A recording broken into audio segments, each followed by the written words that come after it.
салом бинандагони хабартеҷӣ, ман умедворам ки ҳамагӣ тансиҳату саломат ҳастед ва имрӯз як хабаре ки аз як гӯшаи дунё сокинони Бейрут лаҳзаи таркиши шадидро тавонистанд ба навор гиранд, ки дар шабакаҳои иҷтимоӣ пахш шудааст.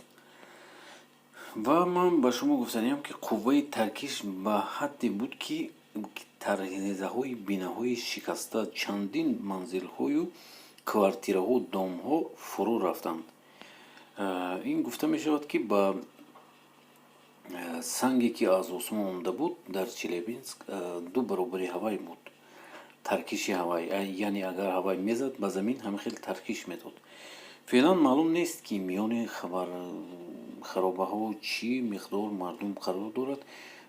наҷотбахшон аз маҳалли ҳодиса чандин нафаронро куш доданд, ки сахт ҷароҳатдор шуданд. тибқи иттилои роҳбари вазорати тандурустии Лубнон Ҳамад Ҳасан, дар бандари Бейрут яке киштӣ дорои пиротехника таркид. Бар тибқи маълумоти пешакӣ даҳҳо нафар бар асари ин ҳодиса фавтиданд.